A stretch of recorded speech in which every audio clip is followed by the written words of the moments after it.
हम लोग अभी आ रहे हैं, आपको आज कपड़ा पहनिए ना तो रूम में रहिए, ऐसे बाहर में नहीं। दिगंचा दिगंचा दें। समझे? आप जाइए अंदर में रहिए। यहाँ इतना सारा लोग आया है, छोटा छोटा बच्चा आया है, आप लोग यही सिखाइएगा? हाँ, आपका धर्म यही सिखाता है?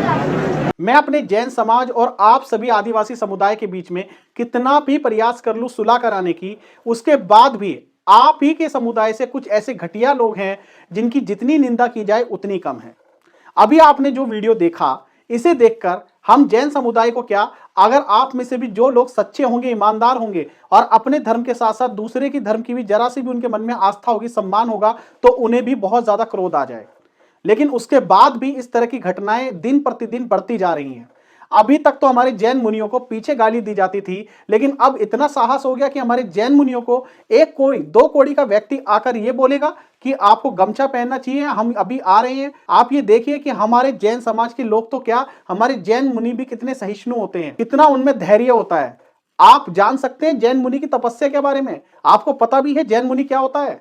आप तो बहुत बड़े बड़े दावे करते हैं, आप तो बताते हैं कि हम तो आदिवासी हैं, प्रकृति की पूजा करते हैं। तो आपको अगर इतना भी ज्ञान नहीं कि प्रकृति का मतलब क्या होता है? प्रकृति का मतलब है कि हमें दीन दुनिया से किसी भी वस्तु से कोई परिग्रह नहीं है, उससे कोई लोभ नहीं है, उससे किसी भी प्रकार का मोह नहीं है, हमने सब त्याग दिया, उसे प्रकृति कहा जाता है।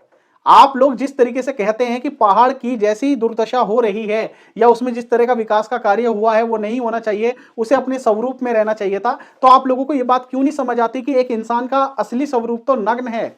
हम जब पैदा होते हैं तो किस अवस्था में पैदा होते हैं? क्या हम कपड़े पहनकर पैदा होते हैं? क्या आप लोग पैदा हुए तो क्या सूट पहनकर पैदा हुए थे? किसी धर्म के बारे में बोलने से पहले, कोई टिप्पणी करने से पहले सोचा करें 10 बार। आज हमें आपके धर्म की जानकारी नहीं है, अगर आप लोग बलि प्रथा देते हैं तो हो सकता है उसके पीछे कोई आप लोगों का कारण रहा हो। हम ऐसे ही अनर्गल बातें करके, आपकी मजाक बनाकर, आप लोगों को आदिवासी से कुछ अन्य बताकर, बहुत सारे लोग हैं आप लोगों को बहुत कुछ गलत बोल भी सकते हैं, लेकिन उसके बाद भी हम देखिए कितना धैर्य करके बैठे हैं। हमारे में से कोई भी जैन समुदाय का एक भी व्यक्ति, आप जितनी भी वीडियो के नीचे कमेंट्स देखेंगे, एक भी व्यक्ति, जैन समाज के एक भी व्यक्ति ने आदिवासियों के लिए एक भी गलत शब्द का प्रयोग नहीं किया। जबकि आपके लोग लगातार हमारे जैन समाज को, हमारे जैन मुनियों की और ना जाने क्या क्या अनर्गल बातें कर रहे हैं और बहुत अभद्र टिप्पणी कर रहे हैं, और आप लोग उन्हें अपना आइडियल मानते हैं, उन्हें अपना हीरो मानते हैं। मैं लगातार आप लोगों को एक ही बात समझा रहा हूं कि भाई लड़ने झगड़ने से किसी का कोई लाभ नहीं है। आप फिर भी लगातार इसी बात को कहे जा रहे हैं कि ये पहाड़ तो हम आदिवासियों का है, जैनियों का यहाँ पर कोई अधिकार नहीं है, इन्होंने यहाँ पर कब्जा कर लिया, अवैध जमीनों पर ये बना लिया, वो बना लिया। तो सबसे पहली बात, कोई भी व्यक्ति जैन समाज का कभी भी कोई अवैध कब्जा कभी नहीं करता है। बल्कि जैन समाज के लिए तो ये बड़ी और समस्या है कि अगर अन्य संप्रदाय का कोई व्यक्ति किसी जमीन को खरीदने जाएगा और वही जमीन को खरीदने अगर जैन व्यक्ति जाएगा तो उसे वो चीज महंगे दामों में खरीदनी पड़ेगी, क्योंकि ये बात सब जानते हैं कि जैन समाज के पास पैसा अधिक होता है अन्य संप्रदाय की तुलना में, और इसी बात का फायदा बहुत लोग उठाते भी हैं। अगर आज कहीं पर एक जैन मंदिर बन जाए तो आप पूरे भारत के अंदर किसी भी जमीन का, किसी भी क्षेत्र का अनुमान या कहीं की भी जनगणना करके देख लीजिए, जहां पर भी जैन मंदिर होगा हमेशा उस जगह के रेट सबसे ज्यादा होंगे। आज सम्मेद शिखर जी की जो कीमत पहले 2 कौड़ी की नहीं होती थी, आज जैन मंदिरों की बनने की वजह से वहां की कीमत आसमान छू रही है। और उसके बाद भी हम कहीं ना कहीं इस बात को समझने का प्रयास कर रहे हैं कि अगर फिर भी आपकी उसमें भी कोई भावनाएं ठेस पहुंची है, आप लोगों की भावनाओं को कोई ठेस पहुंचा है हमारे द्वारा, तो हम उसके लिए भी क्षमा मांग रहे हैं। लेकिन आप लोग लगातार हमारे मुनियों की निंदा कर रहे हैं, उनका अपमान कर रहे हैं। तो आप लोग किस प्रकार से आदिवासी हुए? किस प्रकार से मैं मान लूं इस बात को कि आप प्रकृति की पूजा करते हैं? अगर आप प्रकृति की पूजा करते तो हमसे ज्यादा श्रद्धा आप लोगों के मन में होती हमारे जैन मुनियों की, क्योंकि जैन मुनि से बड़ा प्रकृति का स्वरूप तो कोई है ही नहीं। आप देखें उन जैन मुनियों को जो पूरी तरह से नग्न अवस्था में, इतनी ठंड में भी, इतनी भीषण ठंड में भी वो किस प्रकार से तप करते हैं, साधना करते हैं। आपने देखा वो व्यक्ति किस तरह की उनसे अभद्र टिप्पणी कर रहा है, उन्हें किस प्रकार से खुलेआम धमकी दे रहा है, उसके बाद भी जैन मुनि ने एक शब्द भी नहीं बोला। वो मौन रूप से सुनते रहे, क्योंकि हमें आदत है उपसर्ग सहन करने की। आप पढ़ेंगे हमारे धर्म के बारे में तो आपको पता चलेगा कि हमारे जब जैन मुनि तपस्या करते थे, अगर उनके शरीर पर कोई जीव जंतु ने हमला भी कर दिया, अगर कोई जानवर उन्हें काट रहा है, तो उसके बाद भी वो अपनी तपस्या में लीन रहे, उन्होंने अपनी तपस्या को भंग नहीं होने दिया। तो आप जैन मुनियों के बारे में कुछ नहीं जानते तो कृपया टिप्पणी करना बंद करें, और आप लोगों को शर्म आनी चाहिए इस बात पर कि आप किस संस्कृति से बिलोंग करते हैं, आपका क्या संस्कार है। क्या यही संस्कार है आप लोगों का कि आप दूसरों का अपमान करें और आप लोग चाहेंगे फिर भी ये अपेक्षा रखते हैं कि दूसरा आपके धर्म का सम्मान करेगा, आपकी बलि प्रथा को सपोर्ट करेगा, सहयोग करेगा? मैंने आप लोगों के लिए क्या कुछ नहीं किया। मैंने अपने चैनल पर जितनी वीडियो बनाई हमेशा, अभी कल का भी आप वीडियो देखें, उसमें भी मैंने अपने आदिवासी भाइयों के लिए यही बात कही है कि नहीं, कोई बात नहीं, हमारे आदिवासी भाई अच्छे हैं, अच्छे हैं, अच्छे हैं। और मैं फिर भी आपकी छवि अपने जैन समाज में सुधारने का लगातार प्रयास कर रहा हूं। उसके बाद भी प्रतिदिन मैं देख रहा हूं कि आप लोगों की तरफ से ऐसी गलत टिप्पणियां आती हैं जिसका मतलब मैं कुछ कर ही नहीं सकता। आप लोग खुद अपनी छवि खराब करने पर तुले हुए हैं, उसके बाद भी आप चाहते हैं कि हम आप लोगों से मेलजोल बना के रखें। किस प्रकार से संभव हो सकेगा? मैं मानता हूं कि आप में से सारे लोग गलत नहीं हैं, लेकिन जितने भी लोग गलत हैं उसकी वजह से पूरा सिस्टम बदनाम होता है। हर मुसलमान आतंकवादी नहीं होता, लेकिन कुछ आतंकवादी बनने के वजह से पूरी मुस्लिम कौम बदनाम होती है। उसी प्रकार से हर आदिवासी गलत नहीं है, लेकिन आप में से जो लोग ऐसा गलत कर रहे हैं, अगर आप लोग उनके विरोध में नहीं खड़े होंगे, उन्हें नहीं समझाएंगे या उन्हें नहीं चुप कराएंगे, तो उससे आप लोगों की छवि बहुत ज्यादा खराब हो रही है। और केवल जैन समुदाय में नहीं, किसी भी धर्म के व्यक्ति से आप ये पूछकर देख लीजिए, अगर कोई भी आप लोगों का समर्थन कर जाए तो आप मेरा नाम बदल देना। आप लोगों को खुद इस बात के लिए सोचना चाहिए, विचारना चाहिए कि हम लोग क्या कर रहे हैं ये। और जो भी व्यक्ति, जो भी आदिवासी भाई ये दावा करते हैं कि ये तो जैनियों ने यहाँ पर आकर कब्जा कर लिया और जैनियों की तो ये कभी जमीन थी ही नहीं, ये पारसनाथ पहाड़ पर तो हमारा हक है, ये हमारा मारंग गुरु है, तो मैंने फिर भी बड़ा दिल दिखाते हुए हमारे पूरे जैन समाज ने आप लोगों का ये समर्थन किया कि चलिए, अगर आपकी भी भावना उस पहाड़ से जुड़ी हुई है तो चलिए हम मान लेते हैं इस बात को कि आप भी उस पहाड़ को पूजिए, आप उसका वंदन कीजिए, आप उसकी रक्षा कीजिए।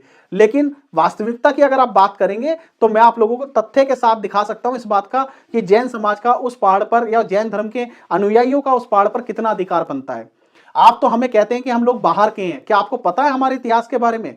क्या आप जानते हैं? आप अपने आसपास के गांव में टटोल कर देखिए, आपको पता चलेगा जितने भी वहां पर मांझी हैं, चौधरी हैं, उनमें से अधिकांश लोग आपको आज भी जैन धर्म का पालन करते हुए दिखाई देंगे। वो अपने नाम के आगे भले ही ये ना लगाएं जैन, लेकिन इसका मतलब ये नहीं कि वो जैन नहीं है। आपको ऐसे बहुत सारे सराक भाई वहां पर मिलेंगे, और जितने भी लोग सराक होते हैं वो हमारे जैन धर्म के ही सबसे प्राचीन, आप एक प्रकार से कह सकते हैं हमारे प्राचीन जैन धर्म के अनुयायी हैं वे लोग। पुराने समय में जैन धर्म का कोई नाम ही नहीं होता था, सराक या श्रावक ही उन्हें बोला जाता था। तो बहुत सारे आपके गांव में ही आपको मिल जाएंगे जो सराक हैं, और वो प्याज लहसुन तक का भी सेवन नहीं करते। अगर आप लोगों को मेरी बात पर यकीन नहीं आता तो आने वाले समय में मैं ऐसे ही अपने जैन भाई से आपकी बातचीत कराऊंगा और वो बताएंगे कि हम कितने प्राचीन हैं। आप लोग तो 1932 के खतियान की बात करते हैं, उन लोगों के पास ये प्रत्यक्ष है और पूरा प्रमाण आपको मिलेगा कि वो आप लोगों से भी कितने पुराने हैं, वहां पर उन लोगों की कितनी जमीनें हैं, और वो कोई कब्जा करके नहीं है। तो आप कृपया इन बातों में ना पड़े कि आप ज्यादा प्राचीन हैं या हम ज्यादा प्राचीन हैं, क्योंकि उस बहस में आप हमसे नहीं जीत पाएंगे। लेकिन आप ये जो कर रहे हैं वो बहुत ही गलत है। आप लोग इस प्रकार से हमारे जैन मुनियों का अपमान कर रहे हैं, उन्हें कभी नंगा बताते हैं, कभी कुछ बताते हैं, तो ये आप सहन करने योग्य नहीं है। तो हमें आप कोई भी एक्शन लेने पर मजबूर ना करें। हम आप लोगों से लड़ना नहीं चाहते, झगड़ना नहीं चाहते, और ना ही हम आपके विरोध में हैं। हम चाहते हैं कि दोनों का आपस में तालमेल बना रहे। अगर आप लोगों की भी उस पहाड़ से श्रद्धा है तो हमें उससे कोई आपत्ति नहीं, लेकिन आप अपने धर्म का अगर सम्मान कराना चाहते हैं, अगर आप चाहते हैं कि हम लोग आपको इज्जत दें, तो एक कहावत है, दूसरों से आप ऐसा ही व्यवहार करो जैसा आप अपने लिए चाहते हैं। तो सबसे पहले मैं यही बात कहूंगा, और मैं जानता हूं कि बहुत सारे आदिवासी भाई ऐसा नहीं है, उनकी सोच ऐसी नहीं है, लेकिन उसके बावजूद मैं ये बात समझाने का प्रयास कर रहा हूं कि अगर आप ऐसे लोगों का समर्थन करेंगे, ऐसे करण महतो या इस प्रकार के जो लोग अनर्गल टिप्पणियां करते हैं, आपको भी पता है, अगर मैं इन लोगों के इतिहास के बारे में आपको बताना चाहूं तो मैं बहुत कुछ बता सकता हूं। मुझे पता है कि उसने कहा मुखिया का चुनाव लड़ा और वो हार गया, और ये करण महतो जैसे सभी लोग किस तरीके से अपनी राजनीतिक रोटियां सेक रहे हैं। तो कृपया ऐसे लोगों को सपोर्ट करना बंद करें, नहीं तो इसमें सबसे ज्यादा नुकसान आप ही लोगों का है। आप ऐसे लोगों को अपना नेता बनाएं, अपना आदर्श बनाएं, जो आप लोगों के लिए शिक्षा की व्यवस्था करे, चिकित्सा की व्यवस्था करे, आप लोगों के लिए अच्छे रोजगार के प्रबंध कराए, ना कि ऐसे लोगों को जो आपको धर्म के नाम पर हमेशा भड़काता रहे, भड़काता रहे, भड़काता रहे। और आप लोग भड़काने में आ रहे हैं। आज रात भी मेरे चैनल के माध्यम से जो वीडियो टेलीकास्ट होने वाला है, आप अभी तो मैं ये बात खुद कह रहा हूं, सेम कह रहा हूं, अभी तो मैंने आपको केवल एक व्यक्ति की बात सुनाई, जो हमारी नमोकार चैनल की टीम ने एक्सक्लूसिव सम्मेश शिखर जी की सारी कवरेज की है। आप लोगों को यकीन नहीं आता, तो आज मैं आप लोगों को खुद दिखाऊंगा कि वहां के लोग जो वहां पर पर्वत चढ़ने आए, उन लोगों ने किस प्रकार की अनर्गल टिप्पणियां करी हमारे साधुओं के बारे में, हमारे धर्म के बारे में। आप जरूर देखिएगा आज रात का वीडियो, मैं आज पूरा खुलासा करने वाला हूं इस बात का। और जाते जाते मैं विशेष अनुरोध करना चाहूंगा वहां की तीर्थ क्षेत्र कमेटी से, तेरापंथी कमेटी हो या अन्य कोई भी समिति हो, वहां के सभी लोगों से मेरा आग्रह है, जो भी अपने जैन समाज के लोग हैं, समिति के लोग हैं, खासतौर पर जितनी भी सम्मेश शिखर जी में जितनी भी समितियां और गठन किए गई हैं, तो उन सभी से मेरा विशेष आग्रह रहेगा कि यदि कल को हमारे किसी भी जैन मुनि को कुछ होता है या उन पर कोई आंच आती है तो उसके जिम्मेदार आप लोग होंगे। हमारा पूरा जैन समाज आप लोगों से इस बात का प्रश्न करेगा और आपको उत्तर देना पड़ेगा। आप जिम्मेदार होंगे क्योंकि वहां पर आप हैं, तो आपकी जिम्मेदारी बनती है उनकी सुरक्षा करने की। यदि कोई व्यक्ति वहां पर उनके लिए उनके सामने आकर गलत टिप्पणी कर रहा है, उनका अपमान कर रहा है, तो आप उस व्यक्ति को रोकेंगे। आपको किसी भी प्रकार की कोई सहायता चाहिए, जो भी दर्शनार्थी वहां पर दान देता है उससे वहां पर प्राइवेट सिक्योरिटी का इंतजाम कराएं, जल्द से जल्द कराएं इस चीज को। मैंने पहले भी ये बात कही थी, वहां पर अभी भी 15 तारीख को जितने लोग चढ़े वहां पर कोई भी सिक्योरिटी की कोई प्रबंध व्यवस्था थी नहीं, कोई भी टोक की व्यवस्था तो छोड़िए, वहां पर 2 गार्ड भी वहां पर खड़े हुए नहीं दिखाई दिए। 1-2 दिन के लिए सीआरपीएफ जवान आए होंगे, हो सकता है कि 14, 15, 16 तारीख को उन्हें, मुझे नहीं पता कि क्यों हटा दिया गया, अभी भी वो है वहां पर है या नहीं है, लेकिन ऊपर किसी भी प्रकार की कोई व्यवस्था नहीं है।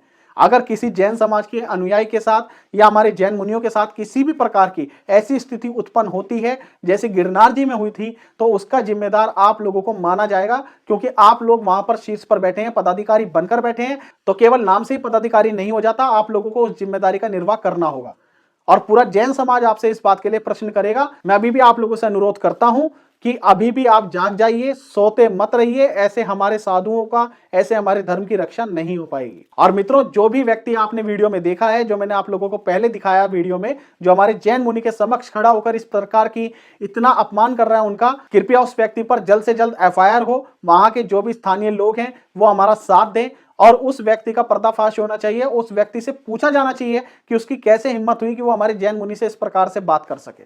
और आज रात को मैं बहुत बड़ा खुलासा करने जा रहा हूं अपने नमोकार चैनल पर। आपको एक्सक्लूसिव कवरेज दूंगा कि सम्मेद शिखर जी पर 15 जनवरी को आखिर हुआ क्या था और पहाड़ पर जितने हजारों लाखों की संख्या में लोग चढ़कर गए थे वो आखिरकार कहां गए थे और उन्होंने क्या किया था।